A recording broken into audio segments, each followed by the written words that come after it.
Posible pong magmahal ang delatang sardinas ayon sa isang grupo ng manufacturer. Epekto umano yan ng sinuspending clearance sa pag-aangkat ng ilang isda.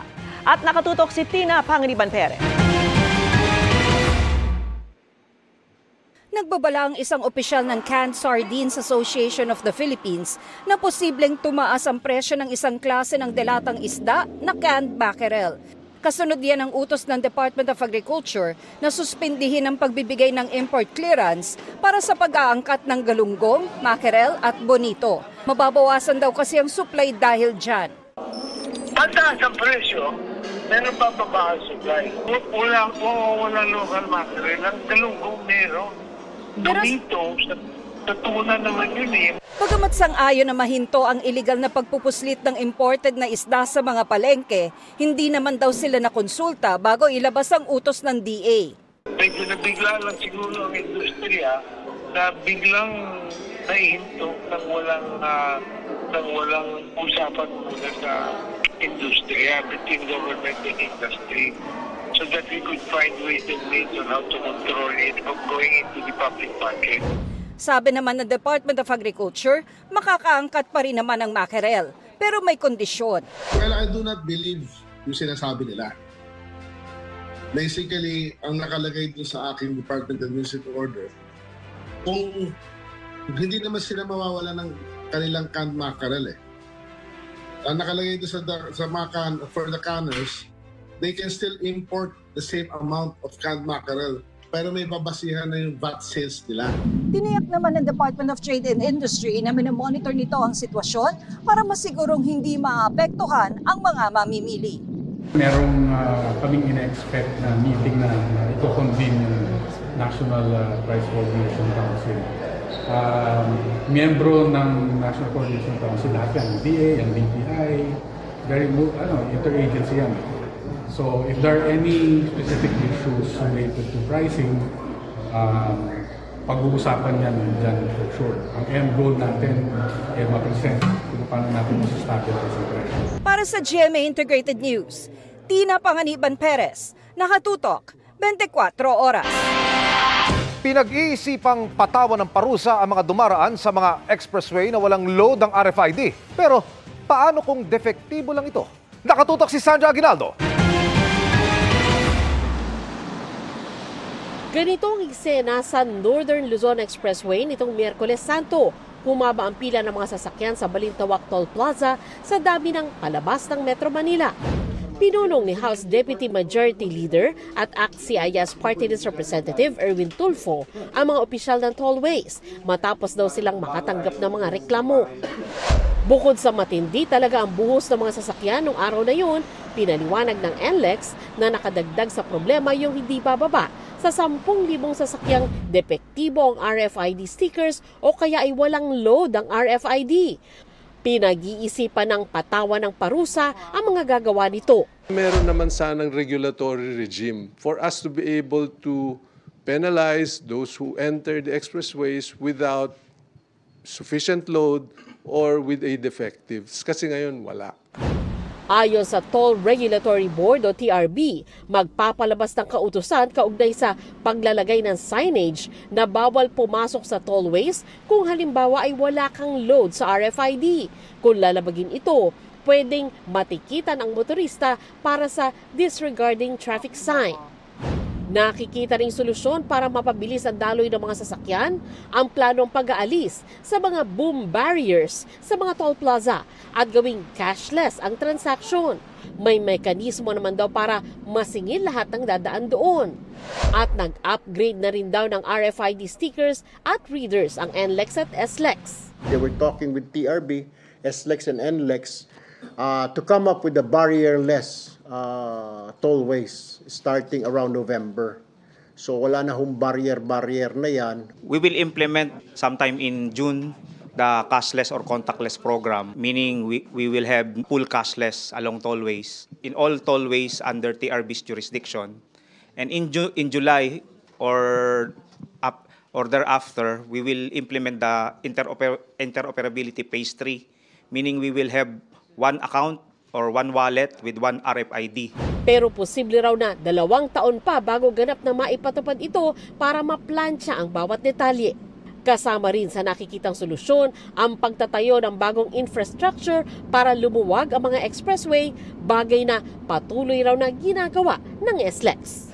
Ginagawa na namin yung kailangan i-apply na technology para mabawasan yung mga ganitong problema sa mga tollways natin. Para sa GMA Integrated News, Sandra Aguinaldo, nakatutok 24 oras. Mabilis na chikan tayo para updated sa Showbiz Happenings.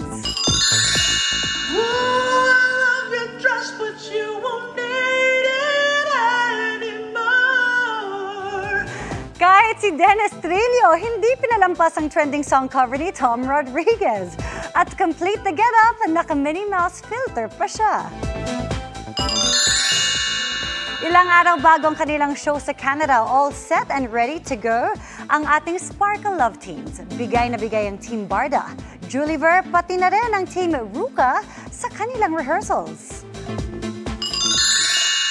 Looking like an ethereal queen, ang shining inheritance star na si Kate Valdez. Stunning si Kate sa kanyang one-piece swimwear sa Pahangog Twin Falls sa Bohol. Shinare din ni Kate na Bohol is definitely one of her fave places to travel. Magandang gabi mga kapuso. Ako po ang inyong Kuya Kim na magbibigay sa inyo ng trivia sa likod ng mga trending na balita.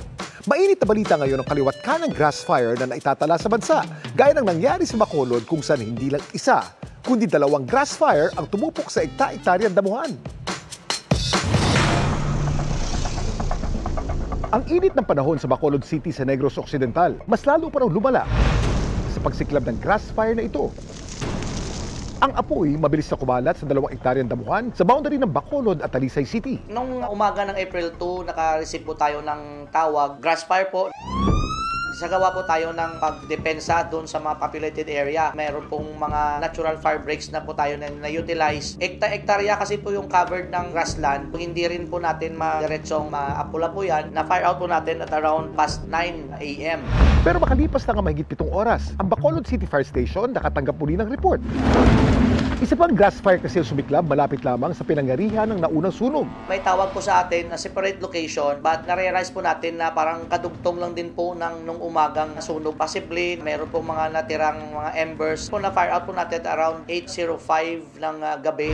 May kinalaman nga kaya ang init ng panahon sa sumiklab mga grass fires sa Bacolod? Kuya Kim, bakit ba sumisiklab ang mga grass fire? Kuya Kim, ano na? Kuya Kim, ano na? Maraming dahilan ng mga grass fire. Pwedeng kaingin, pwedeng upos ng sigarilyo na tinatapon kung saan-saan at pwede dahil sa pagsisiga. Mas mainit ang panahon, mas malaking posibilidad ng mga grass fire. Dahil sa init ng panahon, mas nagiging tuyo ang paligid at mas nagiging flammable ang mga bagay. Ano naman ang dahilan ng 2 grass fire na naganap sa Bacolod? Meron po sila mga activities doon sa loob, tatapon ng sigarilyo, nagluluto, nagsasaing po. Meron po mga nagtutunaw, mga goma. Basically, result ng human activities at kapabayaan ng tao. Ito lang nakaraang buwan, may naitalang 205 na sunog sa Bacolod. 130 sa mga ito, grass fire. Kaya para maiwasan na dumami pa ang insidente ng grass fire sa lungsod, ang Bureau of Fire Protection nagsagawa ng tinatawag na controlled burning o prescribed burning. Ginagawa po nating manageable yung mga blocks ng grass at paunti-unti po natin sinusunog po yun. Kasama na din po yun sa mga strategy natin para po maubos na po siya at hindi tayo pabalik-balik. Ano naman kaya ang maaari nating gawin para maiwasan ang grass fire ngayong tag-init? Para maiwasan ang grass fire, maging maingat tayo sa paggamit ng apoy sa labas ng ating bahay. Iwasan ang pag-iwan ng mga hindi pinapatay na sigarilyo, kandila at iba pang bagay na maaaring magsimula ang sunog. Mahigpit ding pinagbabawal ang pagsiga ng dahon at pagsunog ng basura. Maging maingat din kung kayo'y magluluto o mag-iihaw sa labas. At mas mainam na panatiling malinis ang paligid. Siguraduhin walang tuyong damo o halaman na maaaring maging sanhi ng sunog. Samantala, para malaman ng trivia sa likod ng viral na balita, i-tweet o i-comment lang, #Kuya Kim. Ano la? Laging tandaan, importante ang may alam. Ako po si Kuya Kim at sagot ko kayo 24 oras. Samantala, handa na rin sa nalalapit na pagbubukas ng NCAA Season 99 Volleyball Tournament ang Emilio Aguinaldo College at Mapua University. Target daw ng EAC Lady Generals na mas umangat at maabot ang kanilang full potential ngayong season. Ang Mapua Lady Cardinals balak namang mapantayan o di kaya higitan pa ang kanilang pwesto noong Season 98. Malapit na ang volleyball tournament na magsisimula sa Linggo, April 7 at mapapanood live sa GTV alas 12 ng tanghali. After more than 6 years of being married, pinag-uusapan na ng Sparkle stars na sina Max Collins at Pancho Magno ang divorce. Pero paglilinaw nila, maayos ang kanilang co-parenting sa kanilang anak. Makichika kay Aubrey Carampel. Being single isn't always a status. It's a choice. Yan ang mantra ni Sparkle star Max Collins matapos ang hiwalayan nila ni Pancho Magno. Open naman daw siya to dating, pero mas maingat na raw siya na pumasok sa bagong relasyon dahil sa kanyang experience. Ako, I don't believe in marriage. No, I'm sorry, I don't. I mean, I don't personally. I believe in marriage for everyone else. I think for me, I feel like that doesn't, hindi yun yung basihan of what love means to be married. No, you can still love each other and be together without being married. You know, it's really a commitment. So even if you marry each other, that doesn't mean you'll be together forever. Sa ngayon, pinag-uusapan na raw nila ni Pancho ang kanilang divorce. Because I'm an American citizen, I'll divorce. Is it in the process already? No, it's not active as of now, but soon. We already talked about it, so that's something we're working on. Pagdating sa kanilang anak na si Sky, we're good, we're great. It really works for us. It's been very healthy, and we're both happy, and our son is very happy. So really, it worked out for the best. Bukod sa walang matigas na pulis sa matinik na Mrs. Season 2, very busy ngayon si Max na gumaganap bilang si Venus, ang kontrabida sa GMA Prime series na My Guardian Alien. At para naman sa mga taga-subaybay ng legal drama na Lilet Matias Attorney at Law, may crossover guesting ang karakter ni Attorney Era Simmons na ginagampanan ni Annalyn Barro sa My Guardian Alien. Gumanap siya bilang abogado ni Venus. This is my lawyer, Attorney Era Simmons. Attorney, sila yung nag-iimbestiga sa kaso. Sa episode kagabi, napanood na ang transformation ni Marian Rivera bilang alien sa katauhan ni Catherine. Mamaya, abangan ang tuluyang pagpasok sa buhay ng pamilya Soriano ng alien na si Catherine. Pagkatapos yan ng Black Rider. Aubrey Carampel, updated sa Showbiz Happenings. Itinanggi ng taekwondo coach na ipinabugbog niya ang naospital na yellow belter matapos itapat sa isang black belter. Hindi rin daw totoong may gusto siya sa yellow belter at nagselo siya sa boyfriend nito. Nakatutok si Oscar Oida. Ang kontrobersyal na taekwondo sparring na ito, nauwi sa pagkakaospital ng 17 taong gulang na yellow belter na si Cindy, di niya tunay na pangalan, matapos siyang itapat sa isang lalaking black belter.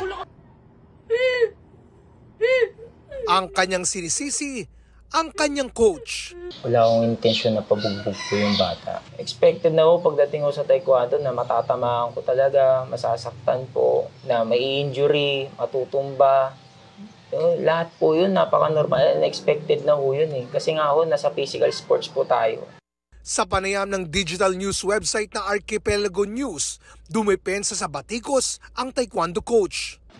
Dagdag pa niya, normal lang naman daw talaga na magtapat sa practice sparring ang isang lalaki at isang babae kahit pa di sila pareho ng belt. Para po mahasa po yung mga bata sa depensa, sa bigat ng sipa na pagdating ho sa tournament mas nasasanay po sila sa speed, sa talino at sa mga bigat ng sipa po na mga higher belt o kaya mga higher weight. Itinanggi niya ang aligasyon na nagselos at nagalit siya nang magdala ng bulaklak ang boyfriend ng dalaga sa isang practice session. Anya, pinagalitan daw niya noon ang buong team at hindi lang si Cindy nang madiskubre niyang may ilang miyembro ng team na nagbulakbol nung araw na yon. Wala rin daw katotohanan ang bintang na may gusto siya kay Cindy. Nagpaliwanag din siya sa pagyayaya niyang kumain o di kaya'y magsimba. Pag nag-aaya po kumain, lahat po ini-invite ko. Kumbaga, pag alam ko pong may problema yung bata, may ganito, ganyan, may gusto magkwento, ayayin ko talaga. Hindi lang po yung yellow belt po na yan at hindi lang po babae. Alam po yan ng buong team po. Isang beses po siya na inaya magsimba noon, gawa po ng may nakwento po siya sa akin. regarding po sa family niya na ganito, ganyan. And ako, wala akong masabi nun kasi wala po ako sa sitwasyon nun, time na yun eh. Wala po akong right para sabihin na ganito, na ganyan. Kaya usually po, sinabi ko na lang sa kanya, mas okay talaga pag word ni God eh. Labis raw nalungkot si Coach pagkat sa buong pagkakaalam niya ay kilala na siya ng gusto ng kanyang mga players. Nalulungkot ako sir kasi napanood ko yung video, hindi siya to kako. Hindi siya to, kilala niya ako. Samantala, natanggap na raw ng Philippine Taekwondo Association ang resulta ng isinagawang investigasyon ng Jesus is Lord Colleges Foundation Incorporated at hindi raw ito naiiba sa resulta ng kanilang sariling pagsisiyasat.